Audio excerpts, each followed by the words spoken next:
Okay, so hello everyone. Welcome to this little presentation I built. It's called Art and Rust, like match made in heaven. Some things about myself. I'm gonna kind of repeat. My name is Andrés Felipe Quintero. That's my full name. Online, you can probably find me as Andy Quinterom. That's kind of weird to pronounce, but it's like the only username I found that was available, and that's my GitHub. I think that's also my Twitter or X. And on LinkedIn, you can just find me by my normal name.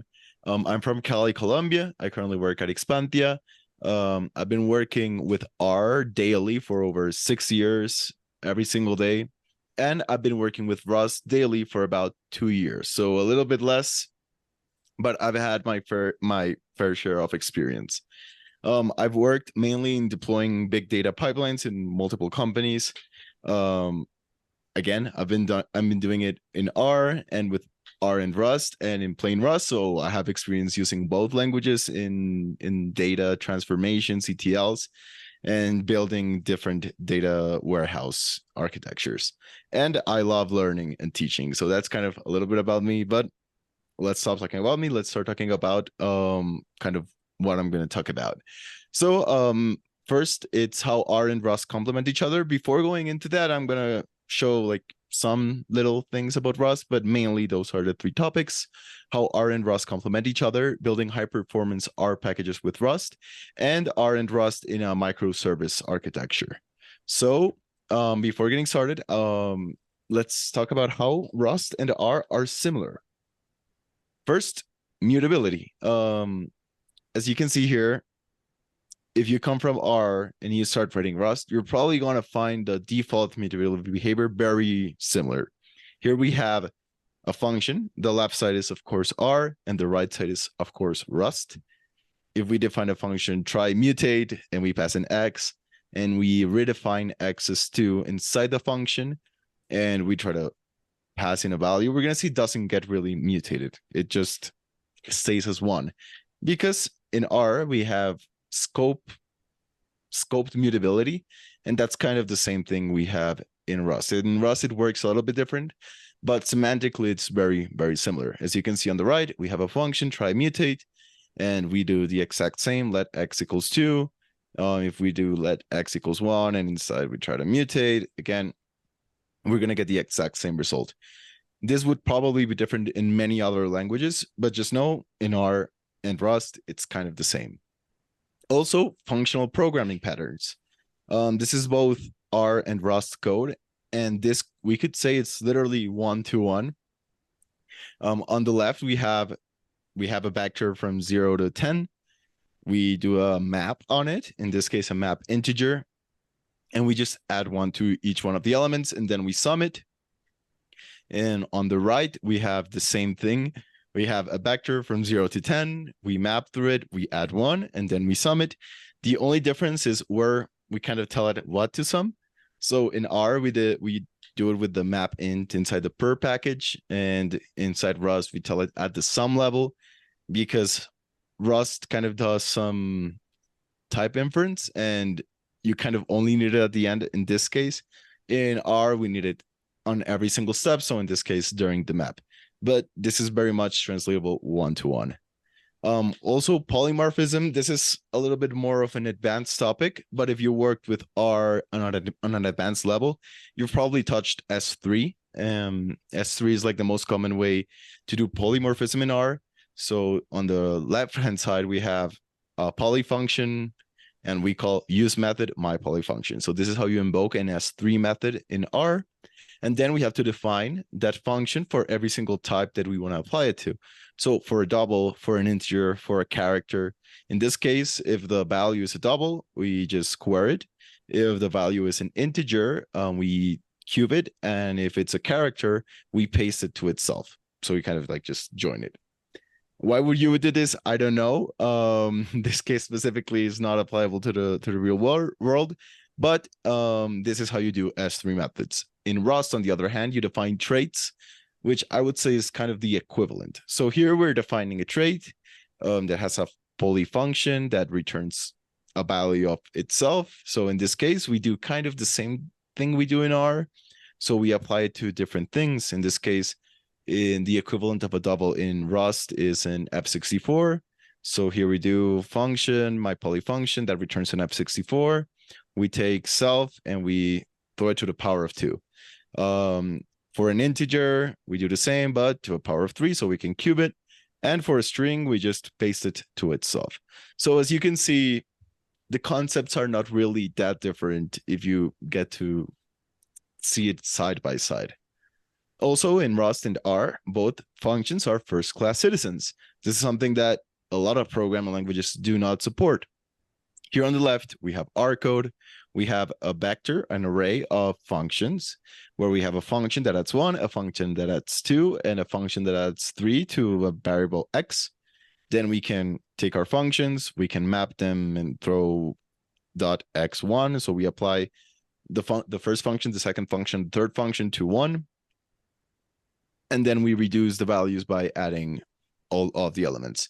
This gives us a result of 9. As you can see, the Rust code is pretty much a one-to-one, except for this little iter, which we need to tell it so that we can iterate through it. But if we look at the Rust code, it's pretty much the same. The only thing is here we need to explicitly say that this is a double. Instead, in R, we could use like an integer or something else. But I think we are kind of okay with that. I don't think that's going to be that big of a deal. So yes, we pretty much the code is exactly the same.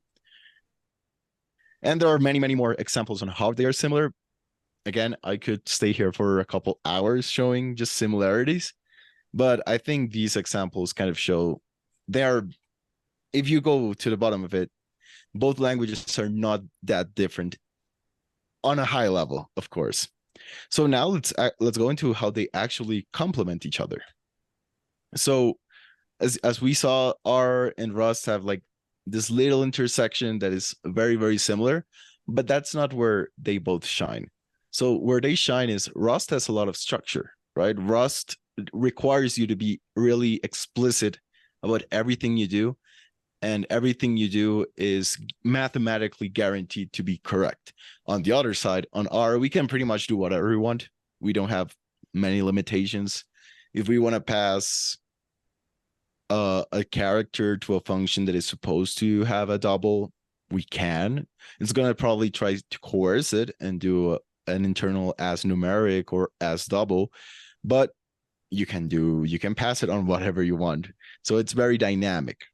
On the part of Rust, it kind of has enforced contracts. You need to define a contract and you need to comply with that contract. On R, it's really hard to enforce those contracts. Again, I'm going to show a little bit of an example of how that happens and why that is true, but it's what happens. And Rust, we have really high performance. On R, we have kind of low performance. And also Rust is a general purpose programming language. It's not a statistical programming language. So the facilities we have to do statistical programming just aren't there. Meanwhile, R is a statistical programming language. We have the tools to manipulate data, to do whatever we want in terms of statistics. In R, we don't have those facilities in Rust as much. There are some crates / libraries that let us do that, but they're not as easy as it is on the R side. So if we sum that up, we could have a really, really solid framework for working. What do I like to do with Rust? I like to do data validation. Since I can enforce contracts, I can guarantee that the data is how I want it. Also in Rust, I can work with more complex data structures. I can do I/O. So for example, database, file system reads, etc. much, much better than in R. And I can also do orchestration. I'm going to go into orchestration a little bit later on, but it's something that you can do with Rust that just in R, it doesn't work that well. On R, what do I like to do? I like to explore. Exploration in R is absolutely amazing. I'm not telling you to replace R with Rust. I'm telling them to add them, have them both in your belt. So we can also dashboards. I wouldn't build a dashboard in Rust. I wouldn't. I would do things to make my dashboard better, but I wouldn't do a dashboard in Rust. You absolutely use R for that. For modeling, again, I would probably use Rust to deploy my models. I wouldn't do the modeling itself in Rust. And also almost everything else you already do in R is probably good for. And that's probably why you use R and why you are currently in this R user group, because you absolutely love R. So again, keep doing what you're doing. R is perfectly good for that. So in how a way in which I like to complement them is have kind of this structure, have some data. I like to first put it through Rust and then pass it on to R. Why? Because I can read the data, validate the data, and format the data in Rust, and then I can return perfect data to R. What do I refer by perfect data? I mean data that complies with a contract. So let's take this code snippet as an example. We have my data. We filter it where age equals to 10. Then we create a new column by pasting a prefix with another column. Then we group by this new column, and then we count. What if other column does not exist? What if it's not present in the data? In R, you don't have really any guarantees if you're reading from a CSV, or if you have like a Plumber API and you're reading from some sort of JSON that the user sends. I mean, it will probably error, but you don't have any guarantee until you get to this part of the code that other column exists. So it's hard to comply with that contract. Also, is my data even a data frame? If you've ever used, for example, JSON Lite and done JSON Lite from JSON, and instead of returning a data frame, it returns like a list of lists, for example, that happens commonly. That's something that has happened to me, probably has happened to you. Something to take into account also is age numeric. What if it's a character? What if it's illogical? I've had times where I'm like reading a CSV and the first 1,000 rows are for a set variable is like 0 and 1, but so it takes it as a logical instead of taking it as a numeric, because automatic detection, like guaranteeing that is gonna get harder. So complying with everything that we need for this to work is a little bit hard. So what we can do is we can check in Rust. Hey, does this have all the columns that we need? Does this have all the data types? Is numeric, is age an integer? Is age a double? Is age something else? Do we have any missing values in Rust? Missing values are not something that is like default in, you don't have an ace in Rust. You would have to explicitly say this is possible that there are missing values. So in Rust, we need to declare kind of what we want. And then when we pass it to R, it's clean data and we know that it meets our requirements, for example, that we have here. And if not, it can throw in a very awesome error that tells you exactly what's missing, exactly what's the problem. You can go and log that and kind of go back and take a look at your data or modify the contract to make it fit that. Also, for heavy computation, sometimes you need Rust. You need to parallelize something really hard. Probably using Rust, writing something really small in Rust makes sense. Also, if you need to fetch data from a database or from many files, I would probably use Rust for that. I wouldn't. I'm going to show an example exactly about that later on. But yeah, also like in R, you cannot parallelize database connections. So this is taken out of the documentation for promises. Future codes cannot use resources such as database connections. That just makes many different applications really hard to build. So Rust can help us make those applications possible.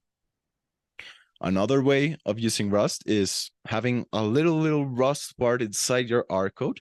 This would probably be some sort of package that internally holds in all the data in memory, and Rust performs the computations. This would be similar to how the data.table package works. You have a data table and it runs fast and you can do things on it from R.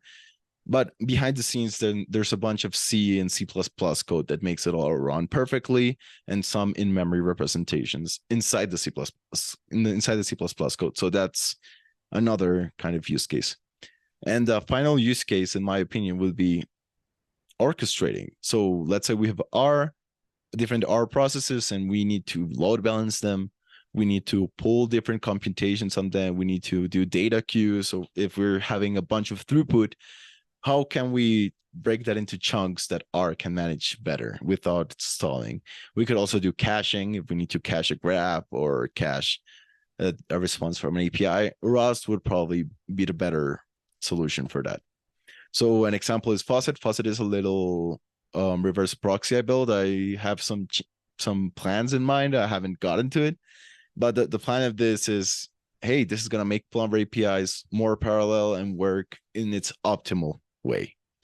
So TLDR for this section is Rust is high level enough where you don't need full low level knowledge to kind of use it, as you saw in the code snippets. Again, they're quite similar for basic things. If you don't want to do something really, really big, really advanced in Rust, you're going to be okay by knowing R and perhaps having the Rust documentation up. Also, Rust provides a lot of structure when R needs it. It also provides performance when there is absolutely no alternative. So most popular R libraries are probably good enough. Why do I say that? Because they probably use C or C++ behind the scenes. dplyr uses C++. Data table uses C++. Most of them already have low-level components behind the scenes. But if you're writing something that's absolutely new and that there's no R package for it, and you have to write everything in base R, you're probably going to see that you're going to have performance problems. Finally, Rust can help you make the most out of R by smartly orchestrating the different processes and load balancing different APIs inside R. So now I'm going to get to an example of building a high performance R package with Rust. So first, what's the thing? We need to scan the file system, read and parse many JSON files. This is our problem. I kind of wanted to make it small in scope so that we wouldn't have to think of a big project. I just wrote this little script.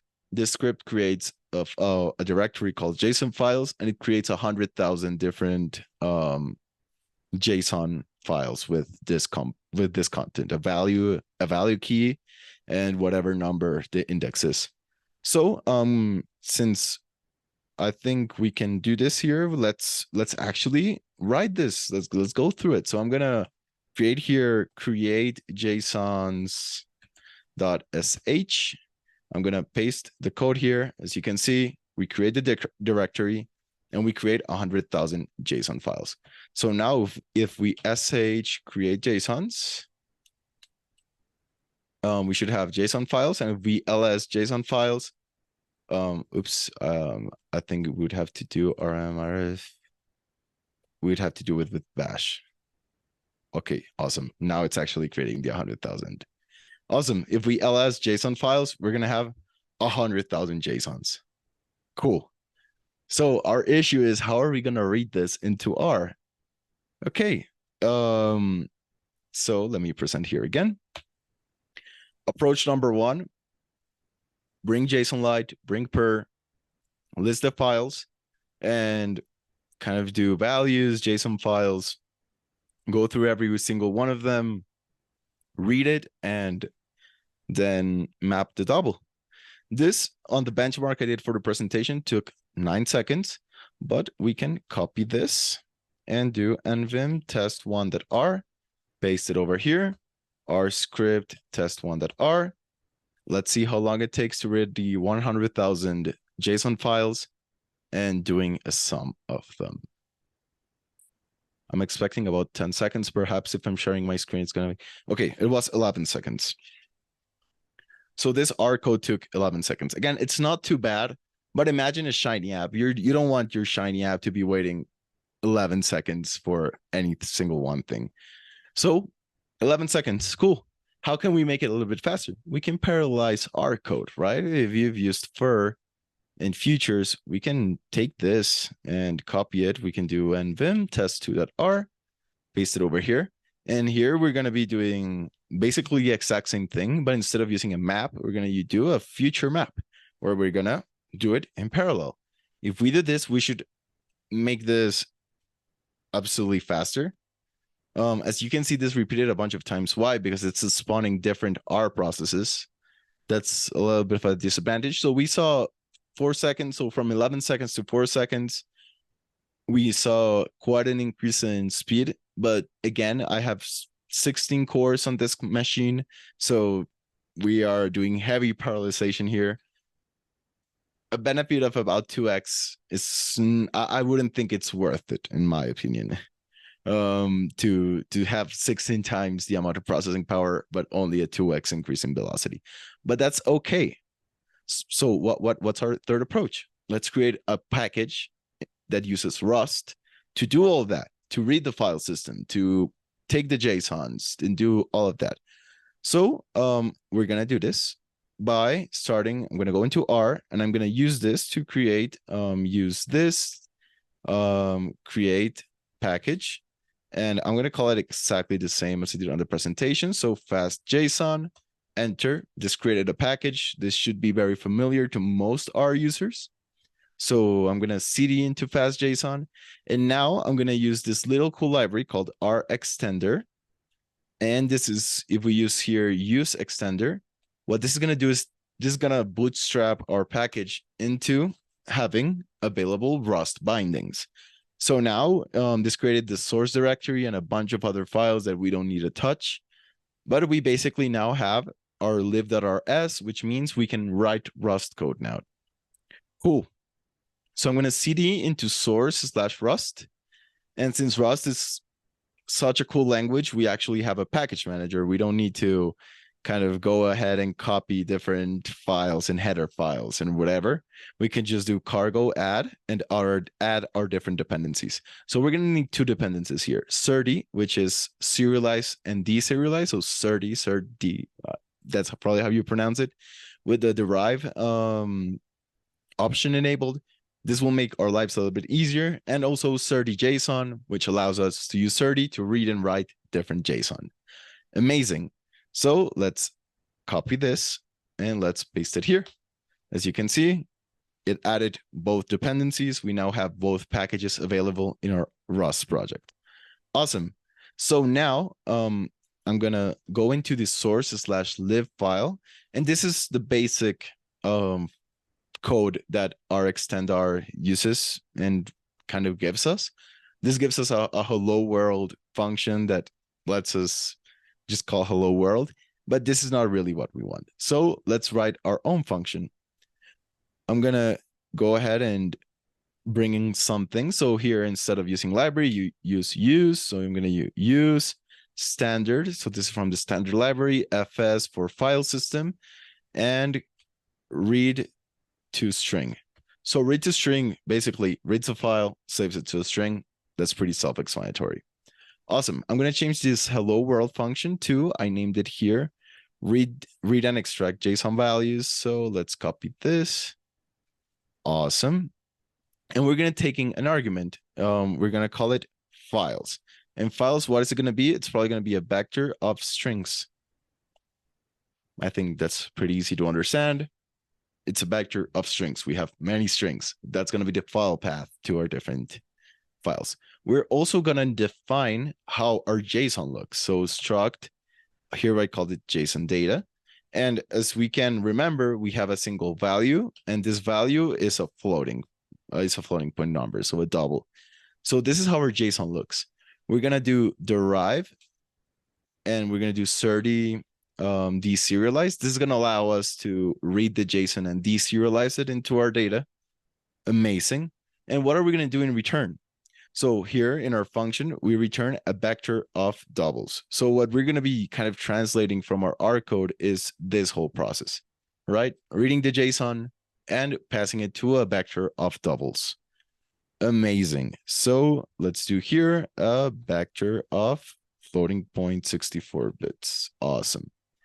So now we're going to do our thing here. Copilot is suggesting something. I'm going to do it in the more functional way. So I'm just trying to make sure that I don't miss anything. So yeah, okay, let's go to files. We're going to iterate through them. So we're going to do .iter. Then we're going to map.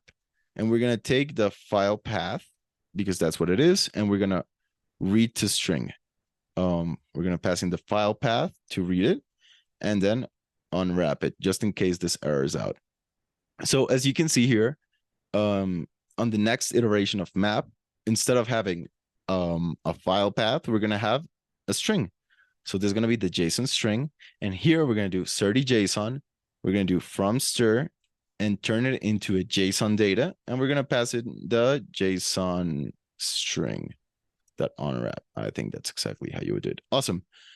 So as you can see, this 30 from JSON is very similar to the JSON light from JSON, but here it's 30 JSON from stir, but I think that makes sense. And now what we're going to do is we're going to take the JSON data and we're going to extract the value, that value. Awesome.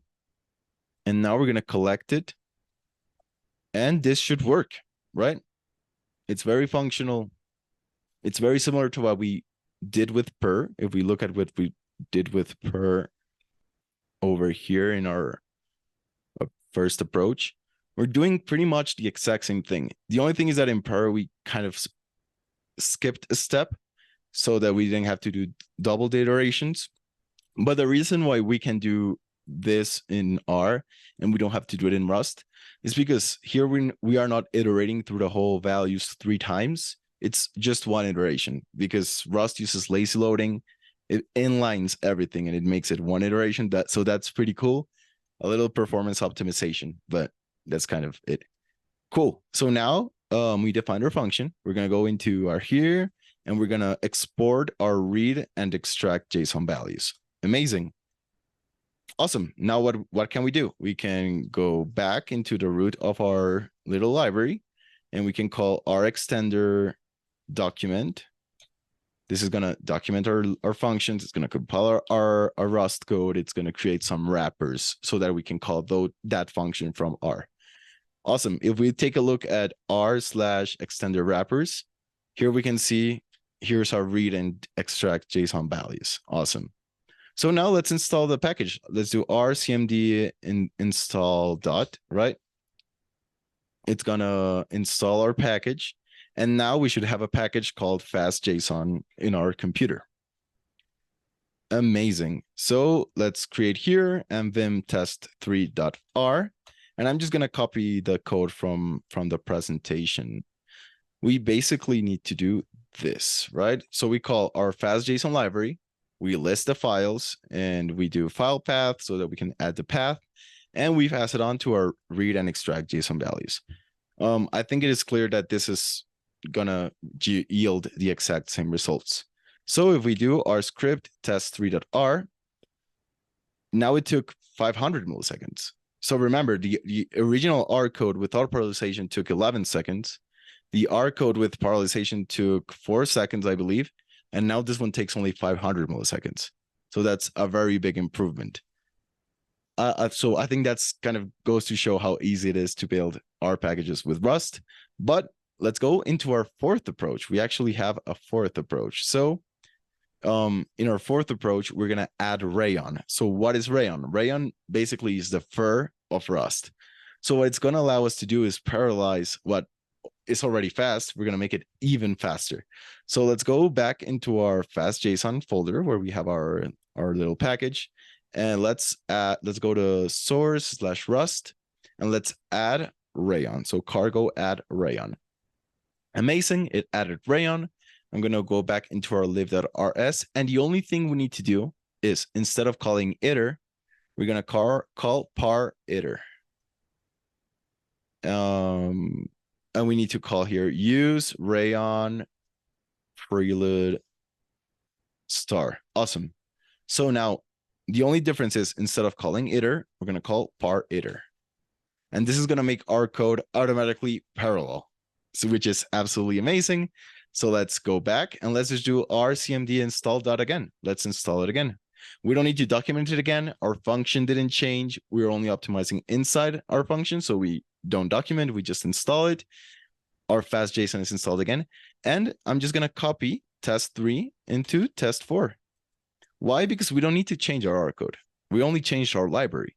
So if we do R script test4.r, it took 98 milliseconds. If we run it 85 milliseconds on the test I did. So again, this is kind of the only difference we did. We added the prelude and we changed par iter. And in the test I did, perhaps it was because I wasn't sharing my screen, it was 77 milliseconds, but the difference is only 10 milliseconds. It's not that big. So the results are this. In R with per and JSON light, it took 9.7 seconds. In R with Fur and JSON-Log, it took 3.6 seconds. In R plus Rust, it took 600 milliseconds. And with R and Rust plus Rayon, on this test, it took 77 milliseconds. So we went from 9 seconds all the way down to 70 milliseconds, which this should already sound like a huge improvement. It's, I don't know how many times X improvement. So that is absolutely amazing. As an example of this in real life, this is a little package called Orb Weaver. We needed to work really fast with graph structures, and there wasn't really a package like dplyr or tidier for this. So we kind of built our own for a client that needed it, and this is coming soon to CRAN. I'm still working on having all the requirements for CRAN to be able to publish it. But this package behind the scenes uses Rust to make it really, really fast and have our path traversals and everything really, really quickly and seamlessly. Our Shiny app went from being unusable to being absolutely usable thanks to building something like this. As you can see, for the end user, this just looks like normal R code. We have tree, new graph, type acyclic, we add childs, we find the roots, we find the leaves, we find the common parents. And this is, again, if you showed me this to an R user that is not experienced with Rust, they don't care. It just works. It looks like perfectly tidy burst like code. So like a little bit real life example of us doing this. Awesome. So that's the part of R and Rust inside the package ecosystem. Now I'm going to go briefly over inner microservice architecture. The thing about microservices is that it's such a big world that I could talk again. I could have 5 hours of straight speaking about Rust and R in microservice architectures, but I'm going to go over like a simple use case. So as I mentioned earlier on, we cannot have in futures connections to a database. So R cannot manage single connection pools across threads.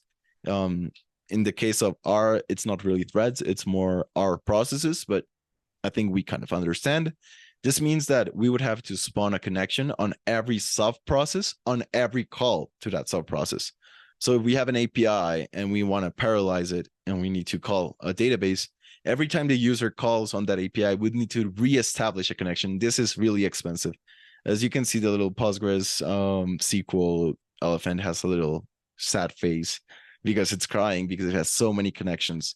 This has actually happened to me in the past with the typical R architecture for working with databases and this service. If you have like a limit of 100 connections, you're going to reach that really quickly. So what can we do? We can create a little service in Rust that manages all of those connections, keeps them alive, recycles them, and then we can have all these R processes connect into this single instance. And now Postgres is happy because it recycles connections. It doesn't have to stop and restart and stop and restart different connections. Rust manages all that behind the scenes, and R just connects to it and is happy about it. What can we do to make this even better? For example, if we add a load balancer / queue on top of those R processes, something like Faucet or something more custom, depending on the pipeline you're working on, we can have these R processes working at their maxes and without having kind of conflicts, and one working on something else while it's waiting for we can kind of load balance that and have it work very well, and we can have that in front of here. And then we can have webhooks, logs, IoT events, all pushed at a really, really high volume to a Rust load balancer. And then it can do that distribution, and then those can go into the database through our process. And in this way, we have a very lean, really high efficiency ETL, basically. Also, we can kind of, as you could see, like the arrows are pointing towards the database, but this can also be the other way around, right? We can have our database being pulled from different R processes and those being distributed and queued through a Rust service so that we can give data to Shiny or Power BI or Excel or whatever other client that is able to talk to an HTTP client or whatever, right? So we can basically do it both ways and make the best use of our already existing R code, making it as fast as possible without having to rewrite everything we already have in Rust. We don't need to do that. We can use R for what it's good for. We can be in our comfort zone, but at the same time, make the most out of that comfort zone. So in conclusion, Rust is an amazing tool for fast, reliable, and structured R libraries, kind of like what we saw. We are able to speed up the read of those 100,000 JSON files by a bunch. It can also dramatically speed up a big data pipeline, be it by adding different components to the microservice architecture that we have, or by just making the R code faster, right? If we need to read for a pipeline a bunch of files from a file system or a blob storage, if we do that in Rust, it's going to be way faster than if we just did it in R with the traditional methods. And also, Rust is not that hard. Again, I know I'm like perhaps more experienced than the typical person, but I've only been doing this for 2 years. I know it's not that much time in the whole sense of a career, right? And also the example I showed, I built the package. That took about 5 to 10 minutes to build a package that we parallelized, and we were able to use it in our little R script to parse and read all those JSON files and give it back to R. So it's not really that hard. If you just put time into it, it just takes some getting used to. And it's also, again, the code, as I showed you here, live.rs, right? I mean, anyone here can read this and understand what's going on. So it's not really that hard. So again, give Rust a try it out. You're probably going to have fun. It's not meant to replace R. It's meant to make your R experience much better. And you're also learning a general purpose programming language that you can go and do whatever else you want with. So that's it. We can go into questions or comments or whatever. Thank you so much. This was really good. At least I can say I enjoyed it. And I will give it a try for sure. I have a couple of questions, but I would love to let other people to chime in first. So please go ahead.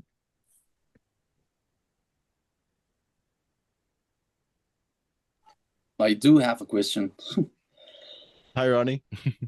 Andrés, what is like your rule of thumb to if you have a data pipeline written in R, like how do you select which processes to implement in Rust and which ones you don't implement in Rust?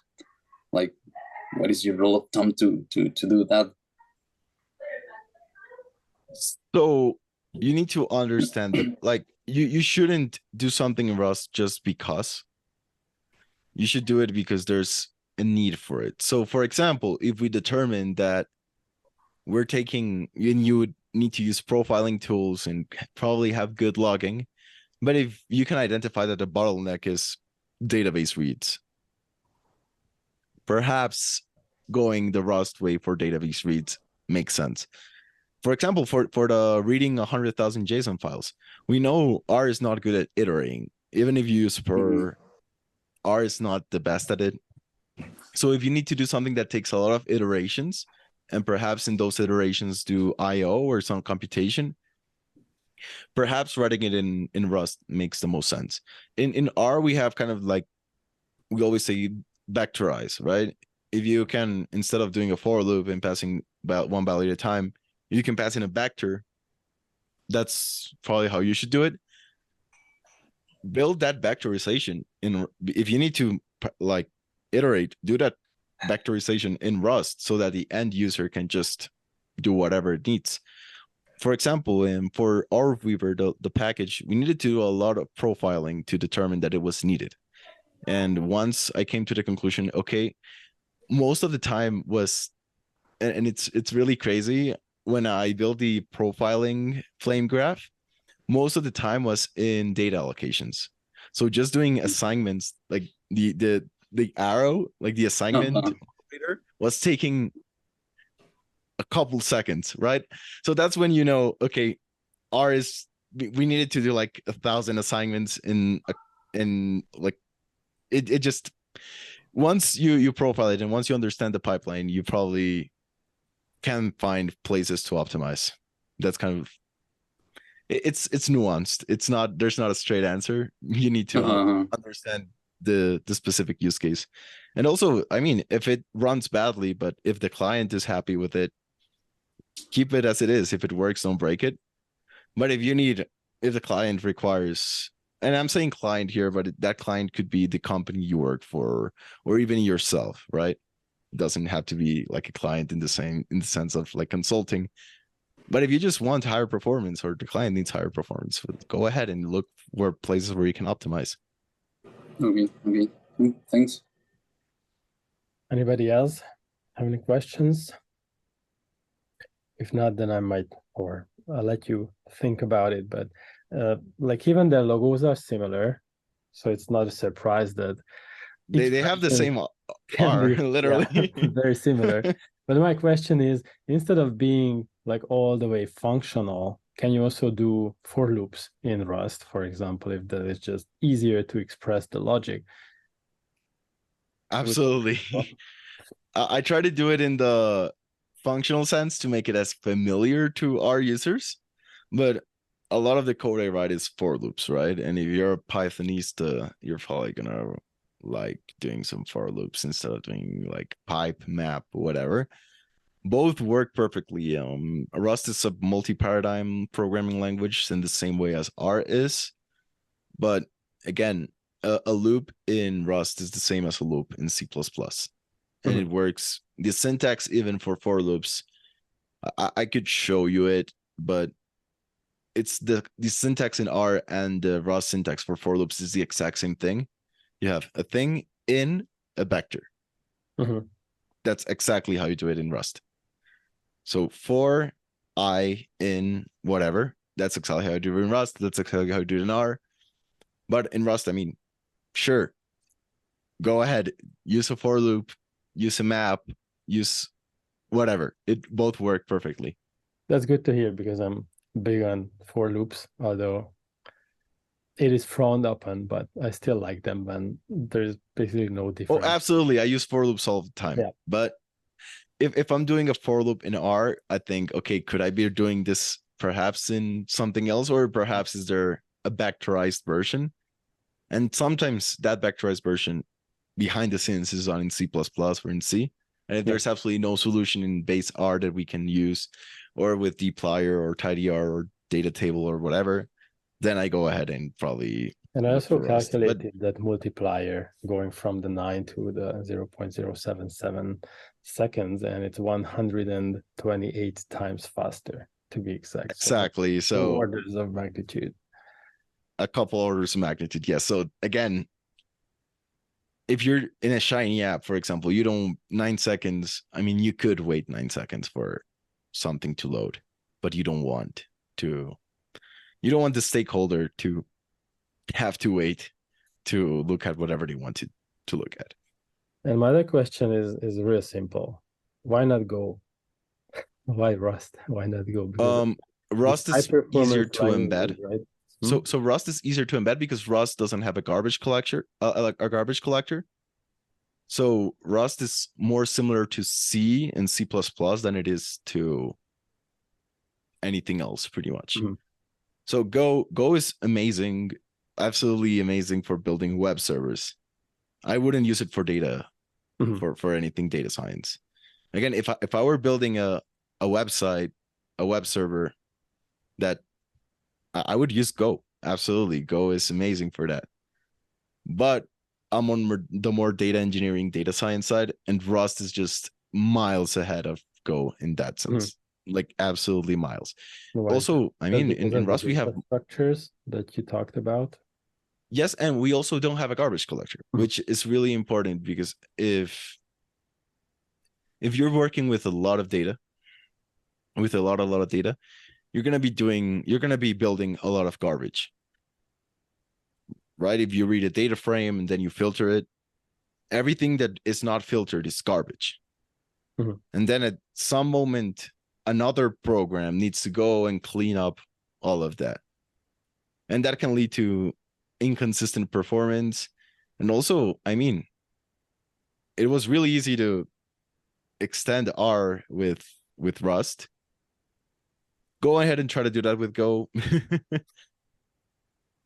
It's just a challenge. Try it out with Go and see how it goes. It's not as easy. Rust is just, in that sense, way better. For data engineering, Rust is the leader. For anything to do with web services or even like CLI programs, perhaps, Go is good. I see. I'm not saying Go is bad. I'm saying that's a really Rust good is better for I this. like that answer, because that's where you see Go more used. Like when you want to extend something like really Kubernetes API or whatever, then people use that because that's what that code base is based upon. So it's easier to just kind of see how that works. Absolutely. And it's on its own. Those are web technologies, Yes. right? Those are not big data technologies. Kubernetes. Kubernetes. Things. Sorry, go ahead. No, like Kubernetes helps you move around containers and stuff, but the code that runs inside those containers is most likely not Go. So, yeah, I mean, if all databases are written in C or C++ because they don't have that garbage collector, that's a really important part. But what were we gonna say? That I've seen like these two languages come in like in various topics, like, oh, I like to do this, I like to do that. But a very important aspect from the R programmer side is that there seems to be more adoption, or just maybe it's easier to include in an R package, as you said. And that's why like CRAN even is moving to that way that maybe at some point they're going to have their manual updated. Here's how you include Rust code and not just like C, C++, this is what you do. Oh, you can already include Rust code in CRAN. But that's what I'm saying, that it's much easier and it's almost like supported or encouraged. And Go, there is not such a straight line how to do with Go. The thing about R has its own garbage collector, right? You probably have called GC at some time. Go has its own garbage collector, so you would have to run 2 garbage collectors, and Go is just overall lower performance than Rust. It's not by that big of, it's not 120 times. It's more about 70% to 100%. But again, it's overhead that you don't need. And also Rust, you can embed anywhere. Rust, again, here we are embedding it in R, right? Yeah. Go for embedded systems is not really big. For anything that you need to embed in something else, Go isn't and also, for example, PostgreSQL, you can easily write PostgreSQL extensions using Rust. So if you need to write something to make your database do something that it doesn't already do it in Rust. If you need R to do something that it cannot do already, do it in Rust. If you need to extend anything else, Rust is, you can use the same code base to extend Node.js, Python, and R with a single code base, right? You can do all with Go. You cannot. It's not so extensible in the way. I see. But again, if you're gonna build a web server, go ahead, use Go. It's amazing. And you also showed that load balancer, which would imply that it's not embedded. It's like a standalone executable from Rust. Is that how? Yeah, the load balancer is its own standalone executable, right? But you can do all of that. Like it's that's kind of the cool thing. You learn it and you can do a bunch of things with it. Very nice. Anybody else? No more questions?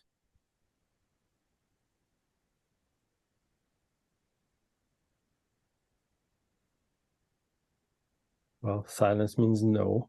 I really enjoyed this talk. Thank you for telling us all about Rust and also withstanding our questions. And I think R is really going to benefit from this in the future. And I'm pretty sure we're going to see this a lot more. And that just means, as everything that happened with R, once things get to a certain level of popularity, they're just going to multiply from there, because then there's going to be a lot more tutorials or just courses available where we can learn more. And this is going to be a starting point for people, I'm pretty sure, because I think it was really nice, clear and concise. So that's a good entry point, even for me, who've never installed or opened Rust, but I'll give it a try. Thank you so much.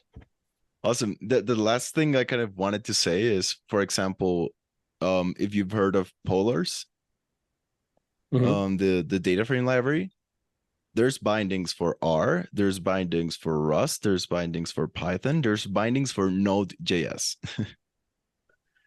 So it's a single, again, as we said, like it's a single code base that is bringing a standardized way of working with data frames to these 4 platforms.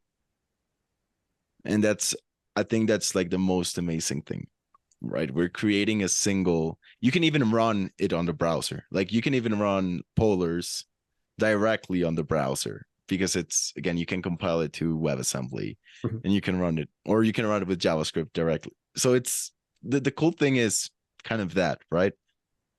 We have a language that is able to make not only our lives easier, of course, that was the focus because this is an R user group, but if you work at a data science team, they're probably not all going to use just R. Probably some of them are going to use Python. Probably some of them are going to, I don't think they're going to use Node.js, but perhaps the web developers will. I don't know. You can absolutely kind of be a tool for every single one of the different teams and kind of make their lives easier. Or if you have a package and you have a pipeline that you want, you have a service in R and you have a service in Python, you can make them both communicate through the Rust layer and have that be really quickly and type safe so that you don't interfere with, oh, Pandas does it this way, oh, dplyr does it this way. You can kind of have like a unified form of data exchange between both of them, which I think is like just really cool. Unrelated question, I saw you were using, is that NeoVim that you were using there? Oh, yes. Cool.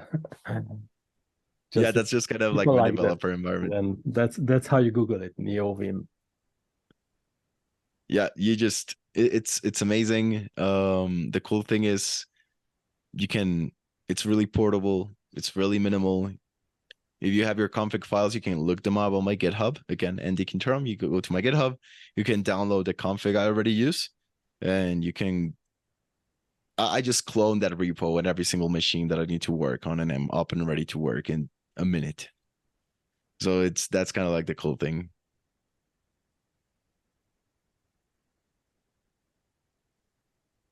Sami, Kevin, Hermias, Ronnie, thanks for staying till the end, and Andrés, thank you for this great presentation. No, thank you for inviting me. Thank you for listening. Thank you. Thank you for taking the time to listen to my chatter. Awesome. Thanks, Andrés. Bye. Thank you, Ronnie. Take care. Thanks, man. Thank you. Bye. Thank you. Bye.